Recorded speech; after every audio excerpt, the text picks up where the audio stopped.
Okay.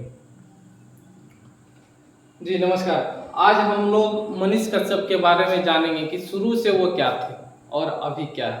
क्योंकि उनका बहुत सारे स्टेटमेंट आया था कि वो हम बिहार बदल देंगे, तो लेकिन अभी ऐसा माहौल हो गया कि वो बिहार को बदलने चले थे लेकिन खुद बदल गए। क्योंकि आपको पता होगा कि पहले वो राजनीतिक में सबसे पहले उतरे, फिर जब राजनीतिक में वो सफल नहीं हुए फिर वो माइक पकड़ लिए। माइक पकड़ने के बाद वो जो है फिर धीरे धीरे वो पॉपुलर हुए। पॉपुलर होने के बाद फिर अभी लोग जेल गए, जाने के बाद फिर अभी लोकसभा सीट जो है कभी इस पार्टी से कभी उस पार्टी से लेने की कोशिश की है, नहीं मिला। फिर निर्दलीय से खड़ा हुआ, नहीं मिला। लास्ट में फिर बीजेपी ने उन्हें अपने पार्टी में शामिल कर लिया। तो फिर इसके बारे में विश्लेषण से हम जानेंगे, इनके बारे में जानकारी लेंगे कि ये क्या है। ठीक है, देखेंगे। सबसे पहले मनीष कश्यप कौन है। सबसे पहले आपको पता होगा कि मनीष कश्यप पत्रकार थे। अभी फिलहाल वो राजनीतिक में उतर गए हैं। देखेंगे कि उसका क्या बिहेवियर था पब्लिक के पीछे, और वो क्या किसी भी जाति समुदाय के बारे में वो क्या सोचते थे। सबसे पहले हम देखेंगे कि इन्होंने जो है गांधी पर एक टिप्पणी किया था, जिसमें इन्होंने कहा था कि हम गांधी को मानने वाले नहीं है, हम गॉडसे को मानने वाले। ये मनीष कश्यप का एक वीडियो वायरल हुआ था। फिर वो सोशल मीडिया में वायरल होने के बाद वो फिर आगे इसका देखेंगे हम लोग।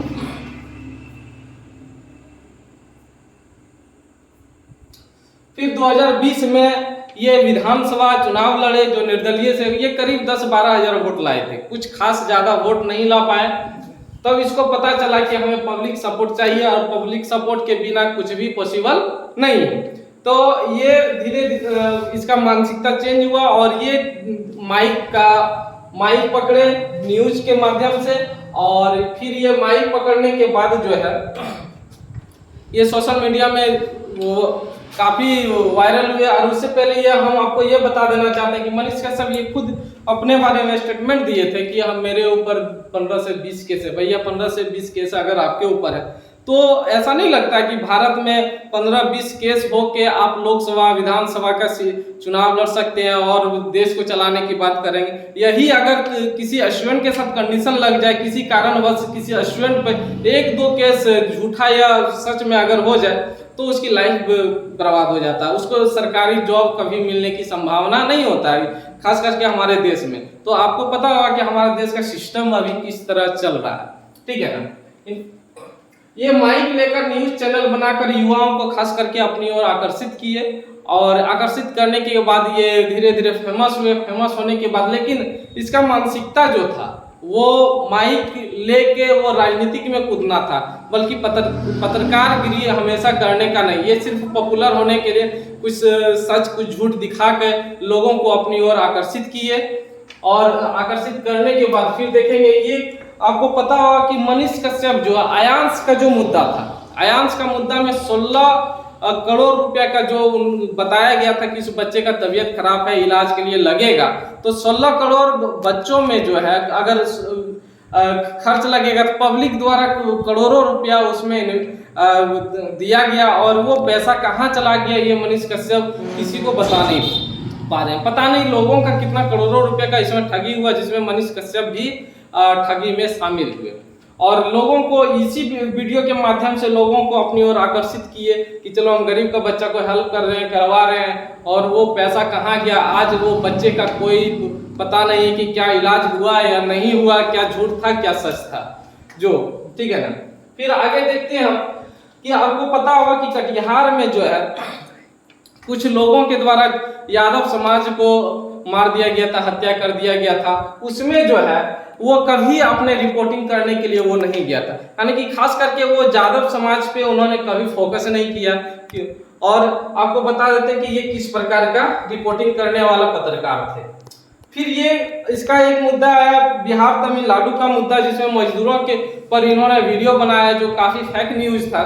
कि इसका कहना था कि बिहारी को जो है तमिलनाडु में मारा जा रहा है, काटा जा रहा है, और ये फेक न्यूज के कारण इसके ऊपर केस हुआ, और ये करीब 9 महीने देख सकते हैं इसका तस्वीर जो है जेल गए थे, और इनपे करीब ये 9 महीना जेल गया, और अपराधी होकर आज लोकसभा चुनाव लड़ रहा है। सोच लीजिए कि अपराधी भी लोकसभा विधानसभा चुनाव लड़ सकता है। और कोई अगर स्टूडेंट जो है अगर पढ़े लिखे उस पर किसी कारण अगर उस पर थोड़ा सा कुछ मुकदमा हो जाए तो उसका लाइफ खराब हो जाता है और ये देश को चला सकते हैं। कोई स्टूडेंट कर्मचारी नहीं बन सकता है, ठीक है ना। फिर इसको देखें, जेल आने के बाद इसको मीडिया काफी सपोर्ट किया। देख रहे हैं आप तस्वीर में कि जेल से आने के बाद मीडिया इसको काफी सपोर्ट किया और इसे फेमस किया। खास करके देख लिया कि इस राजनीतिक तौर पे जो इन्होंने तेजस्वी यादव का विरोध किया था, तेजस्वी यादव के विरोध में मीडिया अभी तो आपको पता होगा कि पूरा भारत में गोदी मीडिया बढ़ गई, काफी ज्यादा ये हो गया, क्योंकि अभी मीडिया का जो लेवल है हमारे देश में सभी देशों से काफी खराब है। अगर 180-85 कंट्री में काउंट किया जाए तो मीडिया का 161 रैंक है। तो आपकी स्थिति आप मीडिया का स्थिति आप जान सकते हैं कि क्या है। लेकिन यही सब मीडिया ये से दलाल पत्रकारों को जो है फेमस करने के पीछे लग जाता है, जिसके ऊपर देशद्रोह का केस लगा हुआ है और मीडिया उसको सपोर्ट कर रहा है और फेमस कर रहा है ताकि ये चुनाव लड़े और आगे बढ़े।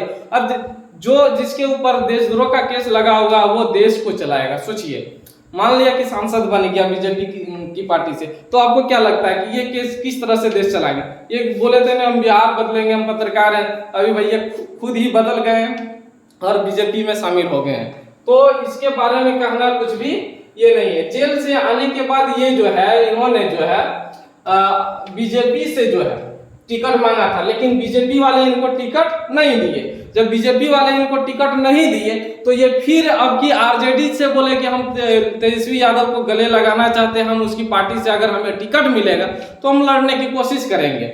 लेकिन फिर आप देख लीजिए कि ये आरजेडी वाले भी इसको टिकट नहीं दिए और फिर इन्होंने अब फिर फैसला किया, जब दोनों पार्टी से इसे टिकट नहीं मिला तो इन्होंने निर्दलीय से लड़ने का विचार किया कि फिर निर्दलीय वही लोकसभा निर्दलीय से लड़ने का विचार किया और कुछ पब्लिक का सपोर्ट लेके आज वो जो है लास्ट में निर्दलीय का भी छोड़ के अभी जो है लास्ट में ये बीजेपी में शामिल हो गया है। देख सकते हैं लास्ट में ये पलट गया और बीजेपी में चला गया। मकसद इसका चुनाव लड़ना नहीं था, इसका मकसद था मकसद इसका मीडियागिरी नहीं करना था, इसका मकसद जो था चुनाव लड़ना था। अब इतना अनुमान लगा सकते हैं कि जो पत्रकार 2020 से पहले राजनीतिक में कूदे फिर मीडिया में आए, मीडिया के बाद जेल गए, जेल के बाद फिर वापस आए, फेमस हुए, पार्टी से टिकट लेने की कोशिश किए और लास्ट में निर्दलीय से लड़ने का विचार किया, फिर इसका कोई सफल नहीं हुआ, फिर ये एक ऐसा पलटी मारे कि बीजेपी में शामिल हुए। क्या आपको लगता है कि बिहार की जनता का